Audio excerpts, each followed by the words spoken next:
বিধাননগর কলেজের সামনে একদিকে তৃণমূল, অন্যদিকে বিজেপি, মাঝখানে পুলিশ কোনো মতেই দুপক্ষকে সামাল দিতে পারছে না। দফায় দফায় দুই পক্ষের মধ্যে সংঘাতের পরিস্থিতি, কখনো স্লোগানের লড়াই, কখনো হাতাহাতির মতন অবস্থা। পুলিশ গার্ডরেল দিয়ে দুই পক্ষকে আলাদা করার চেষ্টা করছে, কিন্তু দফায় দফায় কিন্তু দুই পক্ষ সংঘাতে জড়িয়ে পড়ছে। এই মুহূর্তে দেখাচ্ছি রাজারহাট নিউ টাউনের বিজেপি প্রার্থী পীযূষ কানুরিয়ার সঙ্গে তৃণমূল কর্মীদের একেবারে বচসা, তা থেকে হাতাহাতির মতন পরিস্থিতি। কেন্দ্রীয় বাহিনী মাঝখানে কার্যত পাঁচিল করে দুই পক্ষের মাঝে দাঁড়িয়ে পড়েছে, কিন্তু তাতেও কোনোভাবেই এই দুপক্ষকে সামলানো যাচ্ছে না।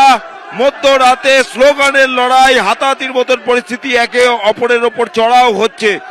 বিধাননগর গভর্নমেন্ট কলেজের সামনে, যেখানে স্ট্রং রুম তিনটি বিধানসভা কেন্দ্রের, বিধাননগর, রাজারহাট নিউ টাউন, রাজারহাট গোপালপুর, এই স্ট্রং রুমের সামনেই আবারও অশান্তি পরিস্থিতি। শনিবার রাতে মূলত এই গন্ডগোলের সূত্রপাত। এখানে টেন্ট বসানো নিয়ে বিজেপির অভিযোগ যে তারা ফুটপাতে যে টেন্ট তৈরি করেছিলেন সেখানে তৃণমূল কংগ্রেসের কর্মীরা এসে নিজেদের পতাকা লাগিয়ে দেয়, এবং শুধু তাই নয়, তার সামনে তৃণমূল কংগ্রেস টেন্ট দিয়ে দেয়।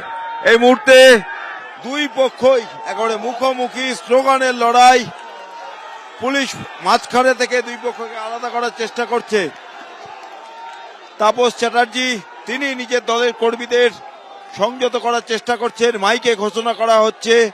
অন্যদিকে বিজেপির কর্মীরা, বিজেপির নেতৃত্ব, বিজেপির যারা প্রার্থী রয়েছেন তারাও এখানে উপস্থিত, তারাও নিজেদের লোকেদের সংযত করার আবেদন জানাচ্ছেন। কিন্তু দুই পক্ষই একে অপরের দিকে লক্ষ্য করে স্লোগান এবং তার সঙ্গে একে অপরের উপরে চড়াও হয়েছে। কি বাইকে বিজেপির ছেলেদের কাছে মেশিন আছে, গিয়ে চার্জ করবে, সেগুলো পুলিশকে জানা, পুলিশকে জানা বলেছি, পুলিশ কিছু বলছে না। পুলিশ আমি দেখলাম বিজেপি সব গুন্ডা, সব গুন্ডা, ওখানে সব গুন্ডা।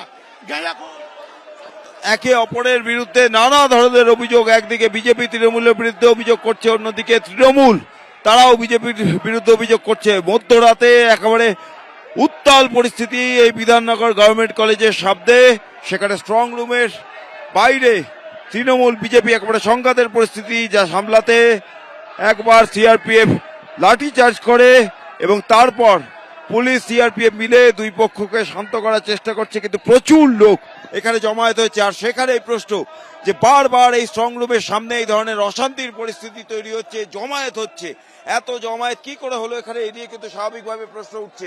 দুখানা ক্যাম্প বসিয়েছি 3:30, পুলিশকে ইমেল করে জানানো আছে ওখানে ক্যাম্প 115, এখানে ক্যাম্প 116, আর ওদিকে ক্যাম্প 117, তিনটে বিধানসভা একটা একটা করে প্যাকোটা।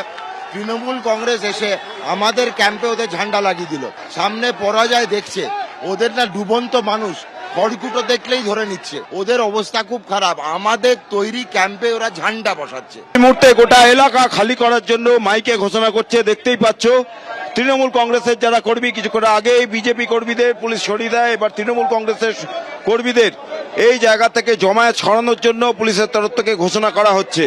মূলত যেটা সমস্যা এবং জানিয়ে এই গন্ডগোলের সূত্রপাত, তা হলো এখানে বিজেপির অভিযোগ যে তারা যে টেন্ট তৈরি করেছিল ক্যাম্প অফিসের,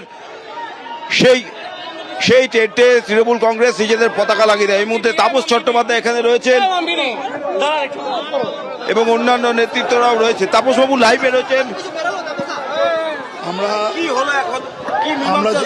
জানি না, আমরা বললাম যে আপনারা ওদিকে থাকুন, আমরা এদিকে থাকি। কালকে সকালে সিপি সাহেবের সামনে মিটিং হোক করতে হবে। ওরা বলছে ওদের কোন সামনে 4টে পতাকা আমাদের আছে। এই পরিস্থিতি কেন হলো মানে আমি জানি না, এটা আমিও বলতে পারবো না, এটা আমিও বলতে পারবো না কেন হলো। আমি ভেতরে ছিলাম, শুনে আমি এসেছি, ওদের লিডারশিপের সাথে কথা বলেছি, চেষ্টা করেছি একজন সিনিয়র পলিটিশিয়ান হিসেবে যাতে একটা পিস রেস্টোর করা যায়, তার জন্য আমার দিক থেকে আন্তরিক চেষ্টা আছে। সিআরপিএফ লাঠিচার্জ করেছে, সিআরপিএফ লাঠিচার্জ করে পরিস্থিতি বিষয় হলো লাঠিচার্জ করেছে, এটার বিরুদ্ধে আমরা তীব্র করি। তাও আমরা সিআরপিএফের সঙ্গে সহযোগিতা করছি।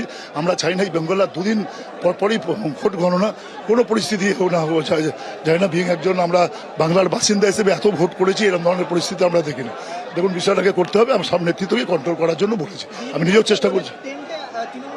আমি জানি কার টেন্ট অ্যাপ্রুভ করেছে আমরা জানি না, একা 3টে টেন্ট ওদেরই হবে, আর তৃণমূলের কোনো টেন্ট থাকবে না, এটা তো হতে পারে না।